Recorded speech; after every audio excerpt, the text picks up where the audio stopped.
Vamos a dar comienzo a una sesión extraordinaria que se celebra conjuntamente entre la Consejería de Cultura y muchas más cosas cuyo nombre no recuerdo, aquí representada por doña María Morente, que es la directora del Museo de Málaga. La conferenciante glosará brevemente su currículum extensísimo, muy conocido de todos nosotros, pero siempre necesariamente memorable, es decir, digno de recordar.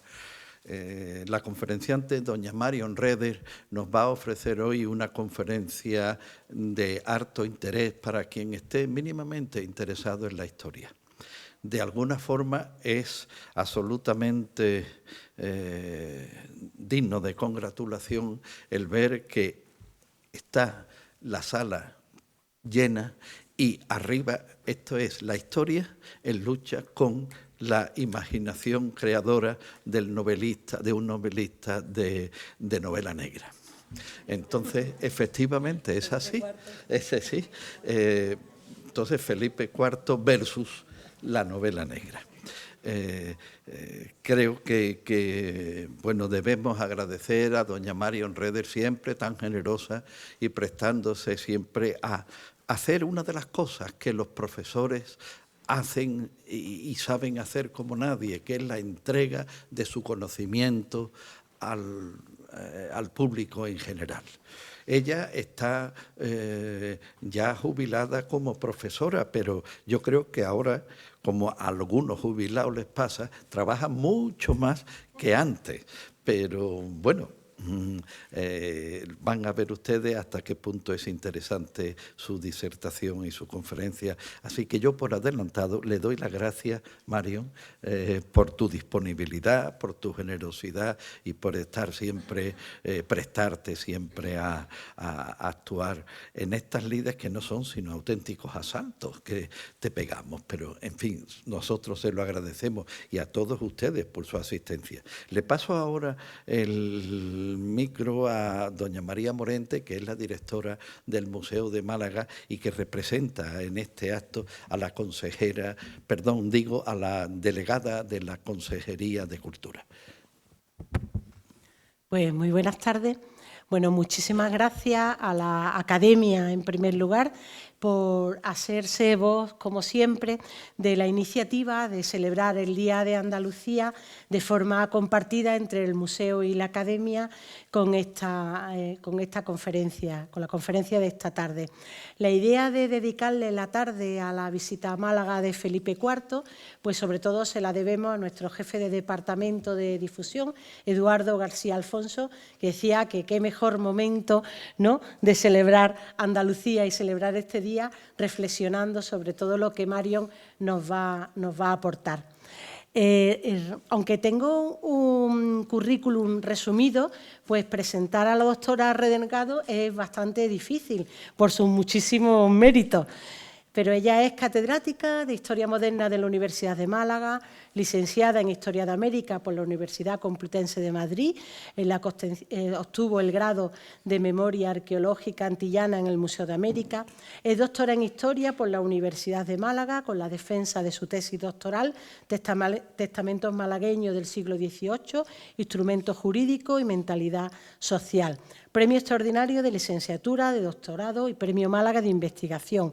En el año 1976 se incorporó al cuadro docente de la Universidad de Málaga en el Departamento de Historia Moderna de nuestra Facultad de Filosofía y Letras y desde el año 1989 figura como profesora titular de la misma y del 2012 como catedrática. Ha impartido asignaturas obligatorias y optativas en la licenciatura de Historia Moderna, programas de doctorado, expertos y máster, no solo en la Universidad de Málaga, sino en otras muchas universidades españolas. Ha sido profesora visitante de la Universidad de Milán y de Amberes. Investigadora principal del grupo de investigación Clisson Malàguide e investigadora de otros muchos proyectos del Ministerio de Educación y Cultura. Sus principales líneas de investigación versan sobre la historia de América, de Málaga, de las mentalidades, de la invisibilidad de la mujer y su formación intelectual, de las instituciones, sobre el norte de África, guerra de la independencia e historia militar.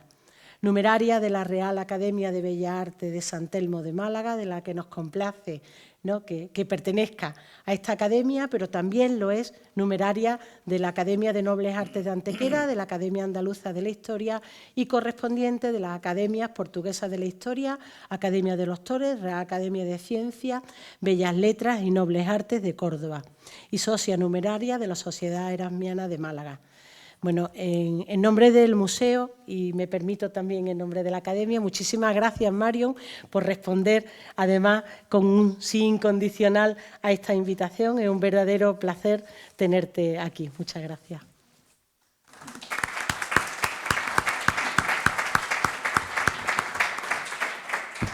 Pues con permiso de doña Marion Reder y de todos ustedes, doña María Morente y yo nos vamos a sentar entre el público porque si no cogeremos un tortícolis de mirar las imágenes. Ya te lo adaptas tú. Ahora te lo regulas.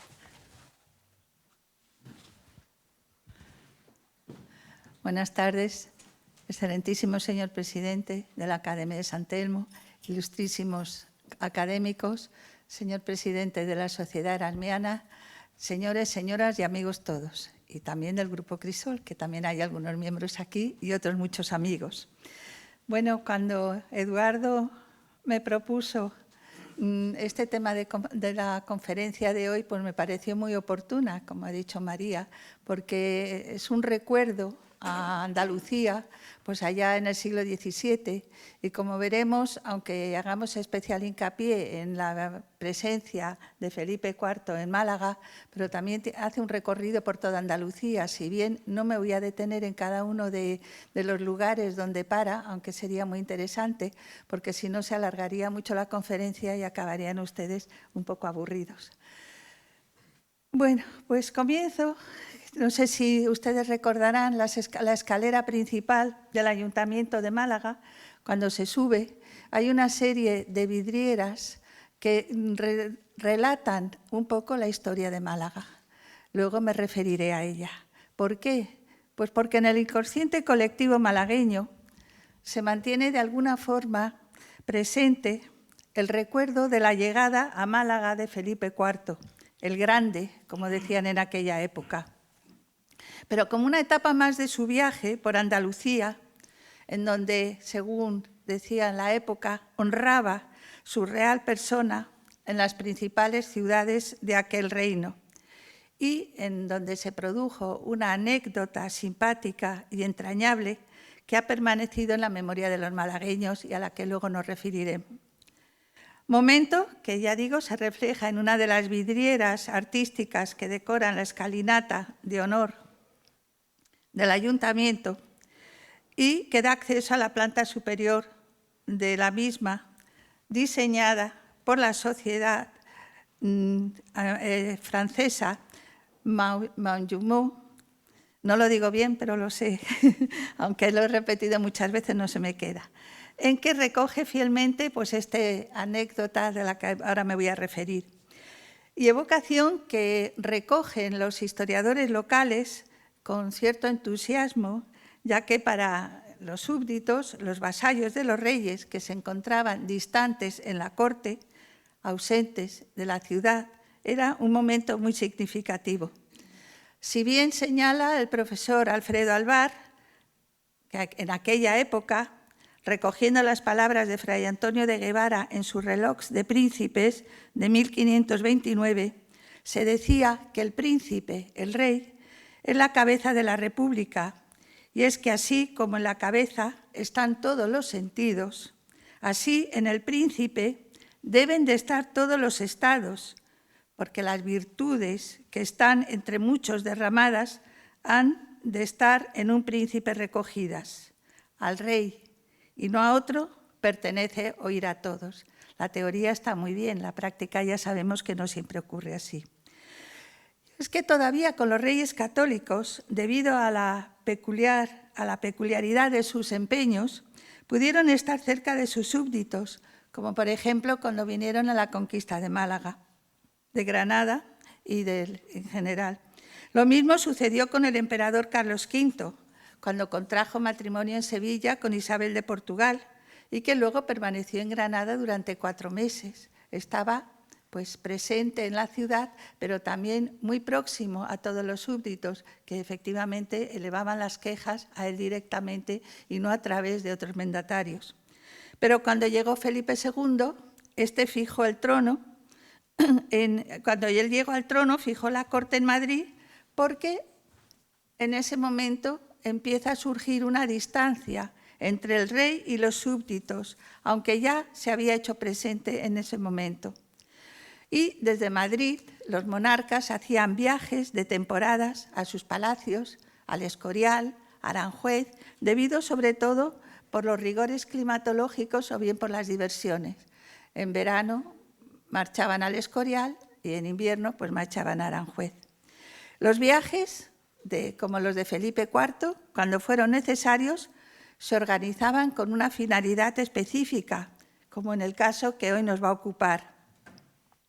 No obstante, el rey se hace presente ante sus súbditos, a pesar de la distancia, por medio de reales cartas, órdenes, decretos y una singularidad de, podríamos decir, documentos burocráticos que una vez comunicada a los regidores en cabildo, lo que ahora serían los plenos del ayuntamiento, se seguía el ritual de acatamiento y en señal de obediencia el escribano besaba la carta y se la colocaba encima de la cabeza. Acción que para muchos equivalía al besamano real, es decir, la presencia del rey en ese consejo. Felipe IV no es el único monarca que visita Málaga. Recordamos el viaje en octubre de 1862 de la reina Isabel, acompañada de Francisco de Asís, con motivo de la inauguración oficial del ferrocarril Córdoba-Málaga, pero también de la estación de ferrocarriles de Málaga, la primera piedra del Hospital Provincial, la apertura de la Exposición Provincial de Productos. Y en aquellos momentos, entre las autoridades malagueñas, pues surgió la preocupación de en qué lugar debían pernoctar los reyes.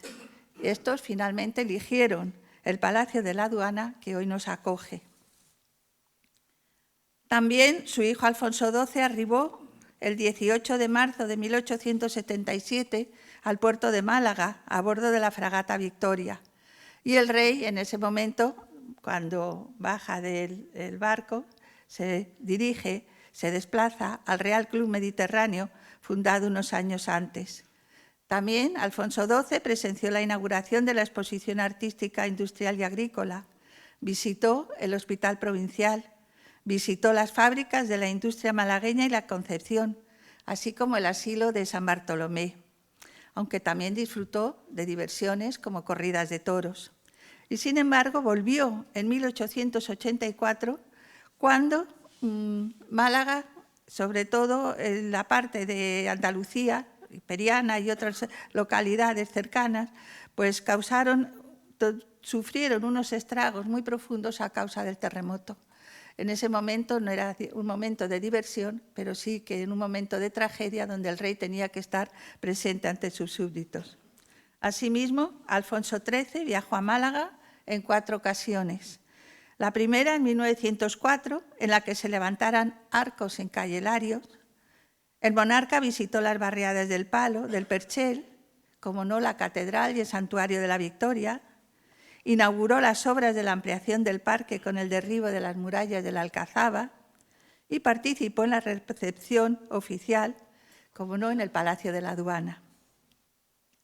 La segunda visita tuvo lugar unas semanas después de la gran riada que tuvo lugar en Málaga, acudiendo el rey junto a Antonio Maura, el 17 de octubre de 1907. Conmocionados los dos visitantes, donaron una suma importante de dinero para los damnificados, para paliar su situación. La tercera visita tuvo lugar un 21 de mayo de 1921. Alfonso XIII inaugura el Pantano del Chorro, visita el Caminito del Rey, puso la primera piedra del Hotel Príncipe de Asturias y del Puente de la Aurora, y el obispo don Manuel González lo recibió en la catedral. Pero no contento con ello, hizo un cuarto viaje. Vino acompañado por su esposa Victoria Eugenia. Llegaron por ferrocarril el 10 de febrero de 1926. Inauguraron el Hotel Príncipe de Asturias, las casas baratas de Ciudad Jardín, el monumento al comandante Benítez, la entrega de la bandera al cañonero Cánovas del Castillo y a las tropas regulares, sin olvidar visitar el seminario recién inaugurado. Como ven, le cundió mucho. Durante el curso de esta visita tuvo ocasión de conversar telegráficamente desde las oficinas de Italcable con el comandante Ramón Franco, uno de los jefes del Plus Ultra que acababa de completar la travesía del Atlántico. Sin embargo, en este año, y esto es lo que centra la conferencia de hoy, se conmemora el 4º centenario de la entrada de Felipe IV a Málaga, una etapa más, como decía antes, del viaje que el monarca había emprendido por Andalucía y que hoy nos concita en este salón a iniciativa de la directora María Morente, directora del Museo de Málaga, y a don Eduardo García, arqueólogo y jefe del Departamento de Difusión del citado museo, y que han considerado oportuno, como antes ha dicho la directora, de que esta efemérides debería recordarse. Y nos preguntamos, ¿a qué es debido este viaje real cuando los reyes habitualmente solo se desplazaban a los lugares de recreo, como hemos comentado anteriormente? El viaje al sur se proyecta como la necesidad de conocer la protección de las costas andaluzas contra un posible ataque de los ingleses tras el fracaso de la visita del príncipe de Gales en 1623.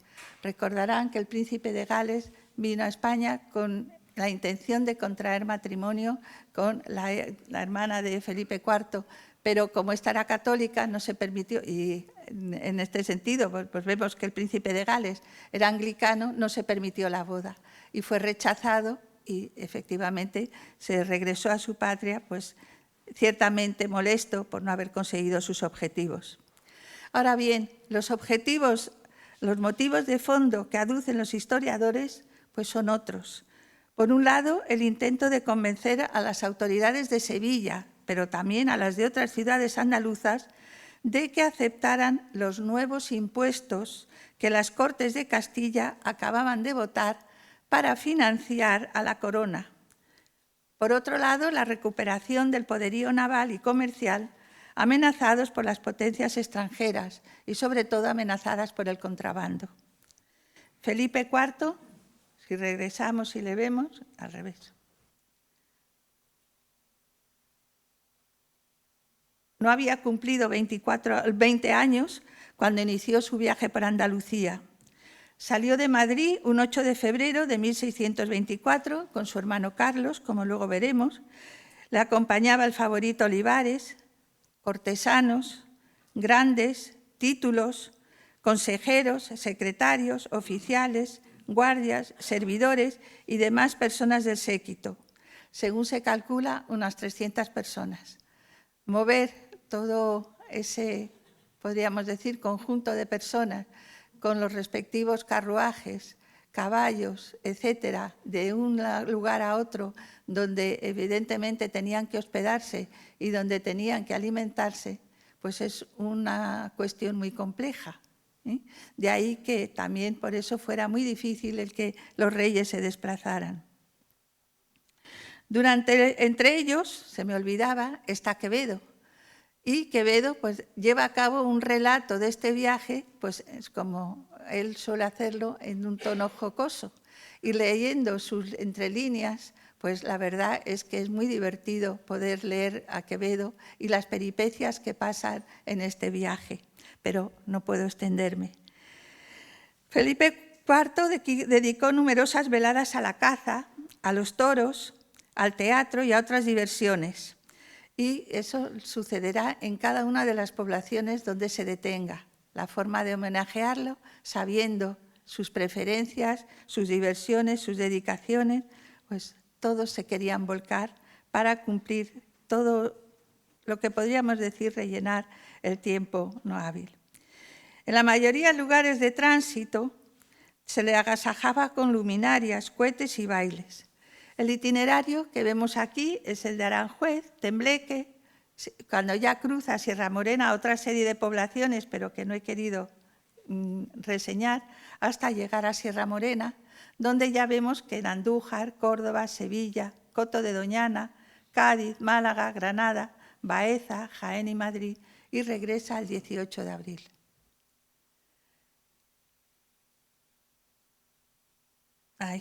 Aquí vemos en el mapa todo ese recorrido, pues vemos desde que sale hasta que vuelve. Hoy en día estos viajes los hacemos en un día, pero en aquella época pues era mucho más difícil de poder realizarlo. La duración del viaje fue de 69 días o 69 jornadas. Se publicaron numerosas relaciones, como las que ven ustedes en la pantalla, de las fiestas que se hicieron en honor de la comitiva real por los ayuntamientos por donde transcurría, por los nobles, como el Marqués de Carpio, Medina Sidonia, etc.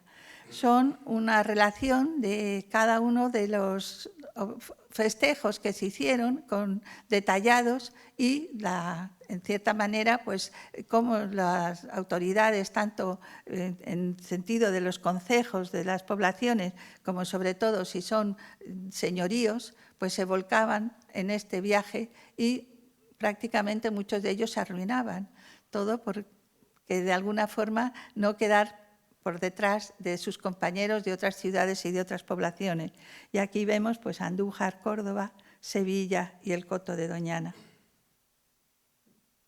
Aquí tenemos otra relación. Ya digo, son muchísimas las relaciones, cada uno, pues no sabemos si las ciudades o los nobles pagaban a aquellos para que relataran y quedara pues todo para la posteridad, todo lo que en ese momento pues tuvo lugar en sus tierras y en sus lugares. De ahí que sea, ya digo, aquí por ejemplo, pues nos dice las personas que acompañan a su majestad, así grandes títulos, consejeros, el infante don Carlos, el conde duque de Olivares, su millet, el caballerizo mayor, el duque del infantado, mayordomo mayor, el señor nuncio, el cardenal Zapata, secretarios, aposentadores de palacio, etc. Pero bien, lo que más nos interesa hoy abordar aquí es la llegada a Málaga. Y efectivamente, cuando se tiene noticias el 31 de enero por una real cédula de la próxima noticia de la visita real en el ayuntamiento, pues los regidores y el corregidor se conmocionaron y iniciaron los preparativos de su recibimiento.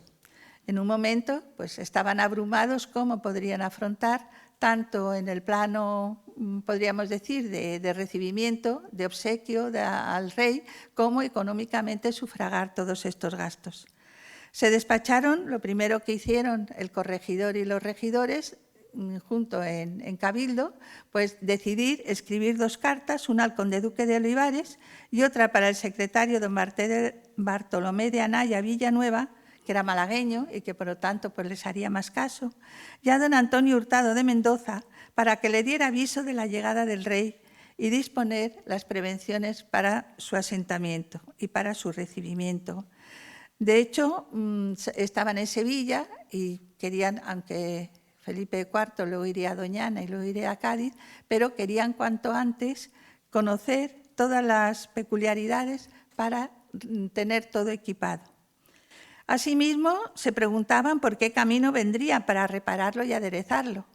Y efectivamente se construyeron puentes y se adoquinaron caminos para que la comitiva real pues, no sufriera ningún bache ni ningún otro descalabro. Acordó también acomodar 300 hachas por si la entrada se producía de noche. No sabían a qué hora ni el tiempo que tardarían de la última etapa del viaje. Y en cuanto a los preparativos, el concejo nombró a don Pedro Angulo Montesinos para que se llevaran a cabo las demostraciones prevenidas en la venida y entrada del rey y señor natural.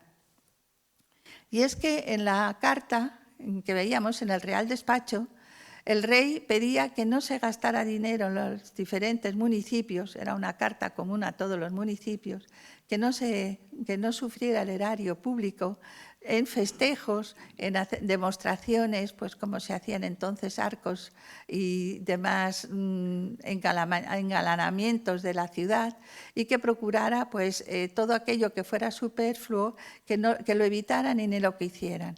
Pero sin embargo, ninguno, como hemos podido ver ya anteriormente, ninguna localidad hizo caso de esta insinuación por parte del rey, porque todos querían quedar pues, a un nivel muy alto. El Concejo nombró a don Pedro Angulo Montesinos para que llevara a cabo las demostraciones prevenidas en la avenida Entrada del Rey, su señor natural, que se realizasen las demostraciones de fiestas y regocijos a la avenida del Rey, y por lo tanto propone que se prevengan 20 toros, y estuvo 2 días y medio, que se nombrasen 6 caballeros por cuadrilleros para que se hagan 6 cuadrillas, eran normalmente los torneos que se hacían en aquella época, y que se jugasen a las cañas. Era el divertimento de la nobleza en aquella época. Además, que se prevenga una máscara por la noche, y sobre todo en la que entrara su majestad, pero en todas las demás.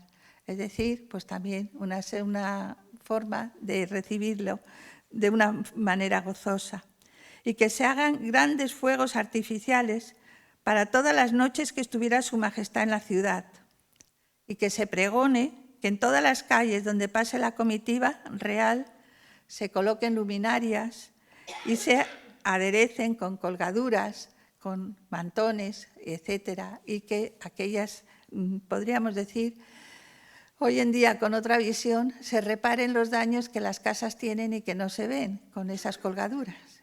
Todo parece pues, mucho más festivo. Y que se disponga la gente de toda la ciudad en escuadrones y compañías para que su majestad conociese el número de soldados para defender la costa, y que se repartan picas y corseletes. Veíamos que uno de los objetivos era ver la defensa de la costa ante un posible ataque inglés. Y de ahí que fuera para ellos muy importante el que su majestad conociera cómo era la defensa de la costa y cómo en cualquier momento podrían defenderlo. Y que en la plaza de la Constitución, que en aquella época se llamaba la Plaza de las 4 Calles, se levantase un tablado donde hubiera danzas y regocijos. Y, cómo no, que se dispusiera, que se prevengan las posadas y dispusieran mesones para el alojamiento de la gente que viniera con su majestad y las cabalgaduras. Y, lo más importante, que se le entregara un donativo de 20.000 ducados para los gastos de viaje. Aparte, pues que la provisión para alimentar a todas esas 300 personas o más que se habían añadido durante toda esa travesía. Si hoy le dijéramos al alcalde que tuviera que hacer un gasto similar y una prevención similar, aunque la ciudad pues ya crece y normalmente cuando hay algunas reuniones o algunos acontecimientos, pues vemos que sí, que el ayuntamiento es capaz de resolver todos estos problemas, pero en aquella época Málaga era mucho más pequeña y el número de habitantes era mucho menor. Así que se empedraron las calles, las puertas de la ciudad y las murallas y demás obras públicas para que todo se viera mejor posible y tuviera una gran impresión el monarca de la ciudad de Málaga. De hecho, el 30 de marzo, cuando ya de Sevilla se había avisado que estaría cerca la comitiva real, pues el concejo, el corregidor y todos los regidores a caballo, vestidos de gala, con hachas encendidas, lo cual quiere decir que era al atardecer, salieron a 1/4 de legua al encuentro de la comitiva real. Y ya entra en juego el protocolo, el alférez mayor, en nombre de la ciudad, llevó a cabo el besamano y todos los que le acompañaron al rey Felipe IV hasta el castillo y fortaleza de la Alcazaba, casa y palacio real para residir. Vemos cómo la comitiva pues, se extiende fuera de la ciudad, pero luego ya en el interior también se paran en la Plaza de la Marina, lo que hoy llamaríamos la Plaza de la Marina, y ahí ya tuvo lugar pues, todo un acompañamiento de música, chirimías, clarines y trompetas. Y en este recorrido, cuando podríamos decir desde la Plaza de la Marina hasta el lugar donde pernoctaría Felipe IV, es donde tiene lugar la anécdota a la que antes aludía. El primer relato de esta anécdota se la debemos a Diego de Rivas Pacheco, que en su manuscrito Gobierno político y ceremonial de la ciudad de Málaga, del año 1661, luego él presenció esta llegada, esta entrada del monarca Felipe IV a Málaga, y por lo cual, aunque aún en el recuerdo, la relata minuciosamente, pues eso, como un testigo presencial. Y le relata los preparativos que se llevaron a cabo por los miembros del ayuntamiento con motivo de esa visita real. Aquí vemos el original, a la derecha suyos está el original que se encuentra, es un largo también anecdótico que se puede contar. Cuando uno consulta la documentación del archivo municipal, sobre todo de esta época, cuando hay algún problema en el concejo, pues véase el libro del ceremonial, pero el libro del ceremonial no existía, no se encontraba. Y curiosamente le preguntábamos a Maripepa, ¿tú sabes algo del libro del ceremonial? Pues no. Y casualmente en la Biblioteca Nacional, curioseando mientras me entregaban las actas, un catálogo del Museo Lázaro Galdiano, de pronto me encuentro con una anotación que pone el libro del ceremonial de Málaga. El libro son 300 y pico folios, con una letra, como ven, menuda, pero bueno, gracias al ayuntamiento se pudo recuperar y también tienen al otro lado la transcripción de ese libro. Y ya digo que tiene una riqueza de información enorme. Bien, pues Diego de Rivas Pacheco comienza narrando. Dice en su capítulo 13 del diálogo primero, Diego de Rivas anota lo que el ayuntamiento debería acometer con ocasión de una visita real, por lo que comienza narrando que cuando el rey Felipe IV el Grande determina visitar Andalucía y honrar con su real persona a las principales ciudades de la ciudad, envía una cédula, como hemos comentado, con fecha del 31 de enero, al corregidor malagueño anunciándole su presencia en la ciudad. Previene el rey que no se hicieran fiestas de librea, ni recibimientos, ni entradas en su honor que pudieran ocasionar gastos al erario público y que una vez notificados los regidores, el 5 de febrero, se despacharon cartas al conde duque para saber la fecha en que iba a venir y por dónde.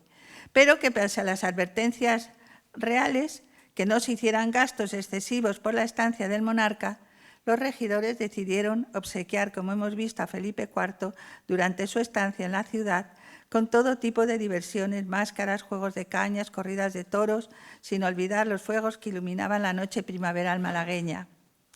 También se dispusieron a mejorar las obras públicas y, en fin, fueron días de frenética actividad para tener todo dispuesto para la llegada del monarca. Y en la tarde-noche del 30 de marzo, un comité de bienvenida, como hemos visto también, salió a caballo al encuentro del Grande, con el que harían posteriormente la entrada a la ciudad hasta el castillo de la Alcazaba, acondicionado como casa y palacio para el alojamiento del visitante real. En la plazuela que daba acceso a la fortaleza tuvo lugar la escena que se representa en la vidriera y que Rivas Pacheco relata de la siguiente manera. Allí, dos caballeros, don Diego de Villalobos y Benavides, corregidor y alférez, y don Francisco de Córdoba Rojas y Guzmán, caballero de la Orden de Alcántara, después primer conde de Casa Palma, alférez mayor, entregaron a su majestad las llaves de la ciudad en señal y reconocimiento de su amplio y absoluto dominio. Y habiéndolas traído el corregidor en las manos, y díchole el conde duque que le pareció indecencia lo que él había hecho con cuidado, y le pregunta, ¿No hay una fuente en que traerlas? Y el corregidor, como tan gran soldado, respondió: ¿qué mejor fuente que estas manos curtidas en servicio de su majestad? También don Íñigo Manrique de Lara, caballero de la Orden de Alcántara, conde de Frigiliana y alcalde de los Castillos, entregó las llaves de ellos a su majestad y también en las manos. Rivas Pacheco, aquí vemos el momento en que tiene lugar, aquí son las vidrieras del ayuntamiento, en que tiene lugar esa entrega de la llave al rey y cómo las demás, tanto el alférez mayor como los demás personajes, se encuentran inclinados ante su majestad. Este boceto se lo debo aquí a mi amigo Joaquín Delgado, que lo tenía en su poder y me lo pasó para que yo lo estudiara, y está dedicado a don Eugenio Marquina. Muchas gracias. Bien, en la otra parte vemos el manuscrito, la carta del rey que manda al ayuntamiento en donde anuncia su llegada. El discurso primero y la plazuela, como pueden ver, detrás toda una recreación, podríamos decir, del castillo y de la alcazaba malagueña. Es una recreación de principios del siglo XX, cuando se creó el ayuntamiento, pero cuando se construyó el ayuntamiento, pero que sin embargo nos da una idea bastante fidedigna aún de los restos que quedan de la decoración mozárabe.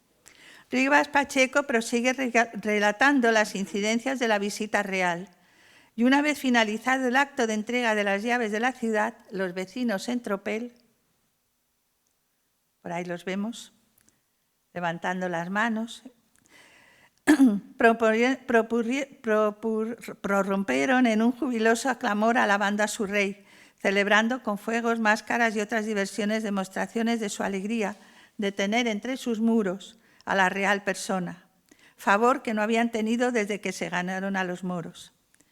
También se encontraba acompañado su hermano, ahora lo veremos, al infante Carlos de Austria, que a falta de sucesión de Felipe el Grande en ese momento, sería el que ocuparía el trono del Imperio Español. Aquí vemos diferentes escenas del rey. Si ven ustedes y luego ven los retratos de Velázquez, pues yo me imagino que se inspiraría en Velázquez, a lo mismo que el conde duque de Olivares, y el que recrimina, por así decirlo, al corregidor, de que no tenía una fuente de plata para poder ofrecer las llaves al monarca. También tiene cierta semejanza. Y volvemos con la mejor fuente que estas manos curtidas en servicio de su majestad. Esta anécdota, como vemos, es la que perdura en el inconsciente colectivo. Y aquí lo vemos subrayado por el propio Rivas Pacheco. Dice, qué mejor fuente que esas manos curtidas al servicio de su majestad. El alférez mayor y el alcalde de los Castillos, que me imagino que serían las dos personas que están postradas a los pies, y a continuación vemos precisamente al infante Carlos de Austria, que aunque aquí aparece como un paje, como 12 años o 13 años, sin embargo nos dicen que tenía 17 años en aquella época, muere a los 25. Pero en aquel momento en que Felipe IV no tenía sucesores por la juventud, pues era un problema para la corona el saber quién iba a sucederlo. Luego ya sabemos los problemas de que murieron los sucesivos hijos hasta que sobrevivió Carlos II.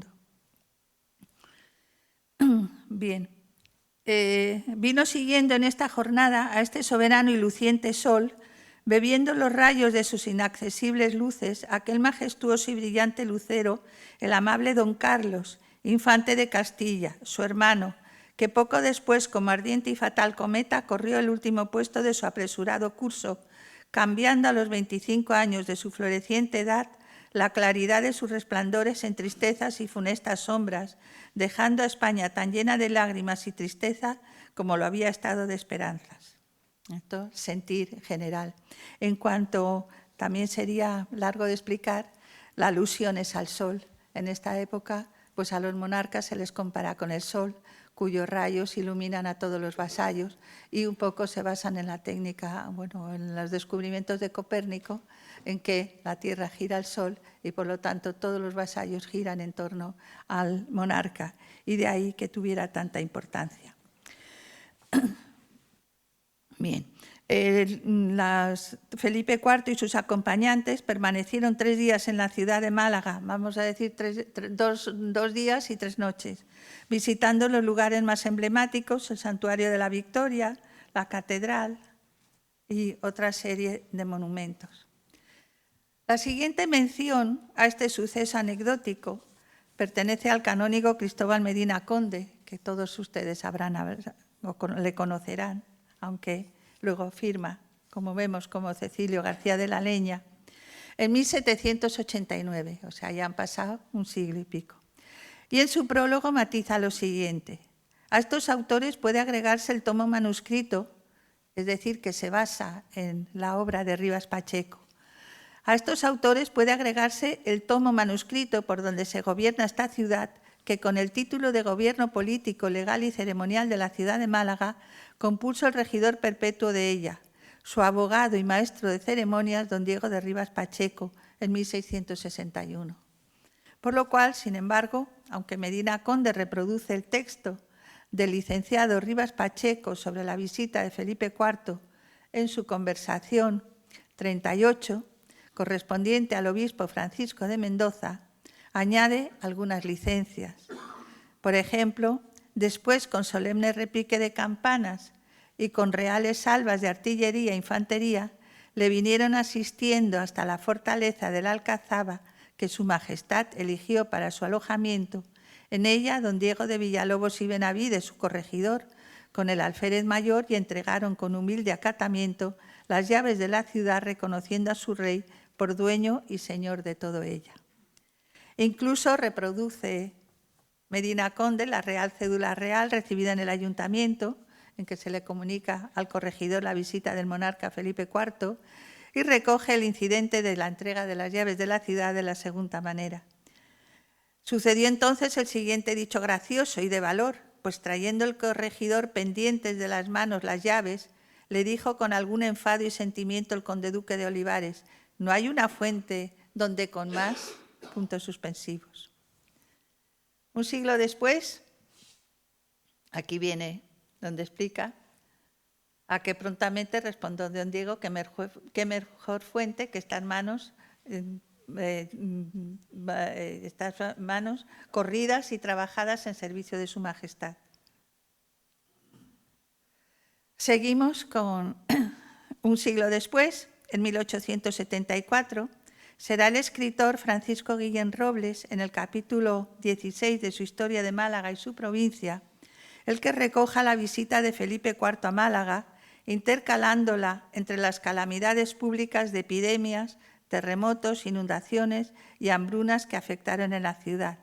Es decir, no lleva un capítulo aparte, sino que lo incluye en otras generalidades. Se hace eco de la estancia real recogida en las conversaciones históricas malagueñas de Medina Conde y cita la anécdota de la entrega de las llaves de la Alcazaba por el corregidor malagueño de la siguiente manera. Salieron a recibirlo a sus puertas, a las de la Alcazaba, el alférez mayor con el corregidor don Diego de Villalobos y Benavides. Traía éste en sus manos las llaves del morisco baluarte, y al verlo el altivo conde duque de Olivares le increpó duramente diciéndole: ¿no hay una bandeja donde mejor vengan las llaves? A comienzos del siglo XX será el periodista y académico de San Telmo, Narciso Díaz Escobar, el que acoja en su artículo Un corregidor modelo este encuentro entre el rey Felipe IV y el corregidor malagueño. Narra cómo por entonces era corregidor de Málaga Diego de Villalobos y Benavides, persona respetable y querida por sus vecinos, ya que en aquella época los corregidores, alcaldes mayores y regidores perpetuos gozaban de grandes simpatías por su preocupación por el bien del pueblo. Villalobos veía cubierta su cabeza de canas debido al servicio a los reyes Felipe III y a su hijo Felipe IV, por lo que se alegró cuando tuvo noticias palaciegas que anunciaban el viaje real que pasarían por Málaga, a la que deseaba visitar para agradecer los buenos y leales vasallos su lealtad. Esta noche se difundió rápidamente entre los vecinos que no hablaban de otro asunto. Como vemos ya, son licencias del escritor. Añade datos curiosos como que el corregidor Villalobos construyó un puente de madera sobre el río, preparó luminarias y adornó la Puerta de Granada. De hecho, indican que hasta finales del 18, casi del 19, seguía una placa en la Puerta de Granada donde se recordaba la visita de Felipe IV. Asimismo, detalla el recorrido urbano de la comitiva real acompañando a Felipe IV. Calle de Granada, Plaza de las Cuatro Calles, actual Constitución, calle de Mercaderes, hoy de Santa María, y por la de Conde, hoy Cister, y se dirigió al castillo de la Alcazaba. Y en la explanada estaba esperándole el corregidor Villalobos para rendirle pleitesía y entregarle las llaves de la ciudad.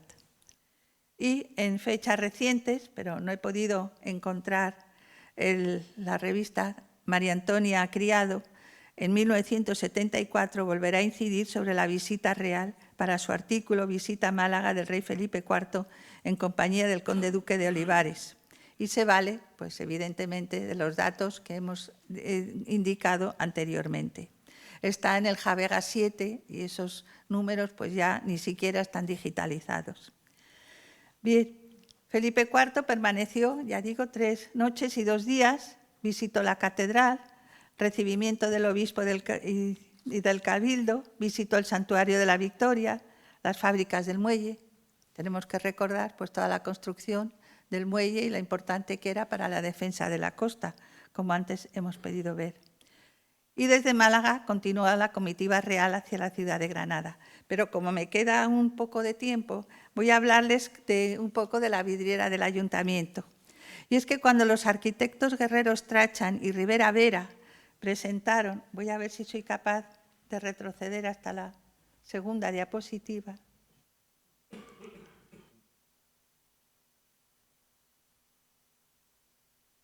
Ahí. Cuando los arquitectos Guerrero Strachan y Rivera Vera presentaron su proyecto arquitectónico de las nuevas casas consistoriales, diseñaron para su decoración interior una escalera monumental que daba acceso a la planta superior, donde se encontraba el salón de fiestas, hoy nuestro Salón de los Espejos. Para el muro que recubría este espacio ascendente, los arquitectos diseñaron una decoración con bellos vitrales que no solo realzaban el espacio, sino que permitían la iluminación natural. Corona la meseta del primer tramo de la escalera la vidriera principal, la entrada de los Reyes Católicos tras su conquista, mientras que las 4 vidrieras restantes se situaban en los laterales del segundo tramo de la escalera, tanto a derecha como a la izquierda. Que daban, ya digo, acceso a la primera planta y cuya dimensión era menor que la principal que aludía a los Reyes Católicos. Las 5 escenas que se debían representar en las vidrieras fueron sugeridas por el alcalde Anaya y la escena principal, la ya comentada entrada de los Reyes Católicos en Málaga, las que flanqueaban constitución del primer ayuntamiento de Málaga y rebelión al grito de libertad contra el Tribunal del Almirantazgo. Las otras 2 vidrieras laterales representaban el tema de la fundación de Málaga por los fenicios y la entrada del rey don Felipe IV en Málaga. Y la casa, Mamellón, indicaba que las 5 escenas históricas le fueron señalados con arreglo a las lemas facilitados, por lo que habían procurado guardar la fidelidad histórica. Y de ahí que hoy podamos disfrutar de estos momentos que fueron tan importantes para la ciudad de Málaga y que nos recrean con el pasado. Y que yo creo que hacemos muy bien en recordar hoy el 4º centenario de la visita de Felipe IV a Málaga y el incidente o la anécdota que tuvo con el corregidor, los abruptos, podríamos decir, o los reproches del conde duque de Olivares, y que sin embargo nos da un sentir, no es que no hubiera bandejas de plata en la ciudad de Málaga, que seguro que habría muchas, sin embargo, él pensó que era mejor darlos en la mano y no, que quizás sea mucho más cercano que no a través de una bandeja que también marca ciertas distancias. Muchas gracias.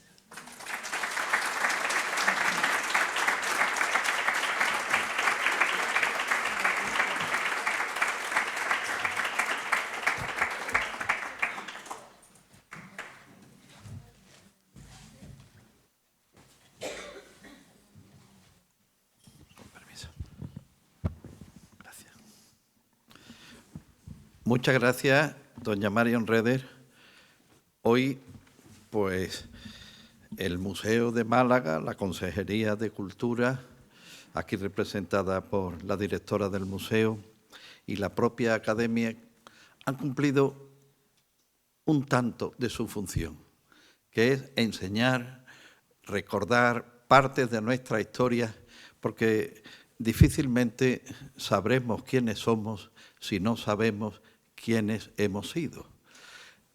Esta conferencia nos enseña a ello. A todos les agradezco su presencia.